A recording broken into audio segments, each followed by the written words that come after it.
नाज़रीन, आप सुन रहे थे एनएसए अजीत डोभाल जी को, जो अपने ख्यालात का इजहार कर रहे थे कि अग्निपथ सरकार की जो स्कीम है वो किस लिए शुरू की गई है। सरकार एक बदलाव चाहती है और आर्मी को इस वक्त यंग ब्लड की ज़रूरत है और देश बदलना चाहता है और इस्लाहात बहुत पहले होने चाहिए थे, लेकिन इच्छा शक्ति की कमी की वजह से ये इस्लाहात नहीं हुए। लेकिन अब एक बात साफ हो गई है कि ये स्कीम किसी हालत में वापस होने वाली नहीं है। और साथ ही अजीत डोभाल ने नौजवानों को ये मशवरा दिया है कि बी पॉजिटिव, आप सरकार के साथ जुड़ जाइए। यानी फ़ौज में जो लोग भर्ती हो रहे हैं वो देश प्रेम, देश से मोहब्बत के लिए सरकार को आर्मी में आना चाहते हैं।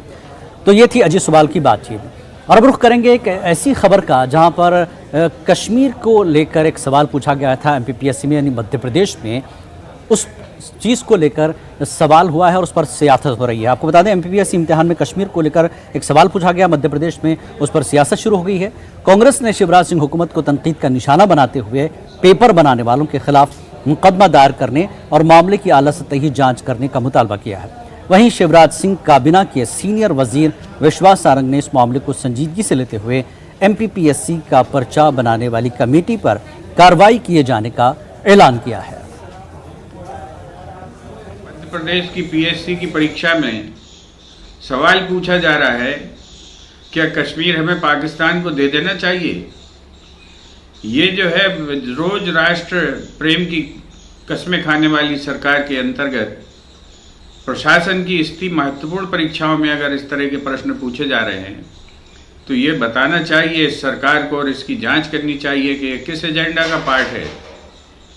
क्या ये सरकार मानती है कि कश्मीर भारत का अभिन्न हिस्सा नहीं है?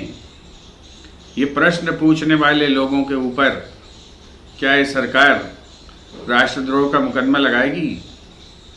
आज छोटे छोटे सवाल सोशल मीडिया पर आते हैं, उन पर राष्ट्रद्रोह के मुकदमे सरकार लगाती है, बुलडोजर चलवाती है।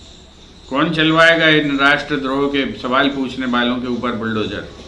सरकार को इसका जवाब देना चाहिए। प्रश्न पत्र बनाने वाले थे, दो मध्य प्रदेश के, एक महाराष्ट्र के हैं। पीएससी ने दोनों को डीवार कर दिया है। प्रश्न आपत्तिजनक है और दोनों को पीएससी सरकार को, उच्च शिक्षा विभाग को कार्रवाई के लिए लिख रहे हैं। आगे इस तरीके की पूरे देश के अंदर इसकी सूचना दे दी गई है कि ये डीवार हो गए हैं, इनसे कोई ये काम। और नाज़रीन, इसी के साथ न्यूज़ रूम लाइव में